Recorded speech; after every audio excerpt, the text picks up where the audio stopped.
Doctor Nitin Thomas, ഒരു മാന്ദ്യം ഉണ്ടാവുകയാണെങ്കിൽ ഇന്ത്യയെ സംബന്ധിച്ച് ഏതൊക്കെ മേഖലകളാണ് ഏറ്റവും കൂടുതൽ ബാധിക്കപ്പെടുക? ഈ മാന്ദ്യം ഉണ്ടാകുന്നതിന്റെ ഒരു കാരണം എന്ന് പറയുന്നത്, ഇപ്പം നമുക്ക് ഇന്ത്യയിൽ ഉണ്ടായ രണ്ട് സംഭവ വികാസങ്ങൾ എന്ന് പറഞ്ഞാൽ 2016 നോട്ട് നിരോധനം ഉണ്ടായി. അതൊരു സഡൻ സ്ട്രോക്ക് ആയിരുന്നു.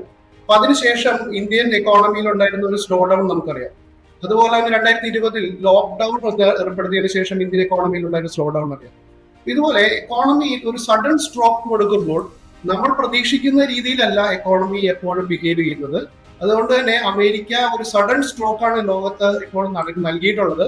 ഇതിന്റെ ഒരു പ്രത്യാഘാതം എന്ന് പറയുന്ന അമേരിക്ക വിചാരിക്കുന്നത് പോലെ ആയിരിക്കില്ല. മറ്റേ 2020 കോവിഡിന് ശേഷം പല സെക്ടറുകൾ നിങ്ങൾ ശ്രദ്ധിച്ചാൽ അറിയാം കരകയറിയിട്ടില്ല. റീറ്റെയിൽ മേഖലയൊക്കെ വലിയ രീതിയിൽ സ്ട്രഗിൾ ചെയ്തുകൊണ്ടിരിക്കുന്ന ഒരു മേഖലയാണ്. അതുപോലെ കാർഷിക മേഖല പിടിച്ചു തന്നൊരു മേഖലയാണ്. കോവിഡിന്റെ ആഘാതത്തിൽ കാർഷിക മേഖല ഇന്ത്യയിൽ പിടിച്ചു തന്നൊരു മേഖലയാണ്.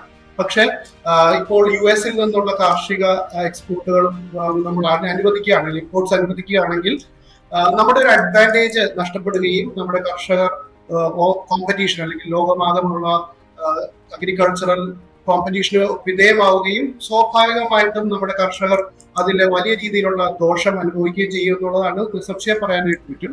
അപ്പൊ ഇത്തരത്തിൽ നമ്മുടെ ഒരു വരുമാന സാധ്യതകളെ കുറയ്ക്കുകയും അതുപോലെ തന്നെ നമ്മുടെ കോമ്പറ്റീറ്റീവായ മേഖലകളെ തളർത്തുകയും ചെയ്യുമെന്നുള്ളതാണ് ഈ മാന്ദ്യം ഇന്ത്യക്ക് മുന്നിൽ വയ്ക്കുന്ന പ്രധാനപ്പെട്ട വിഷയം.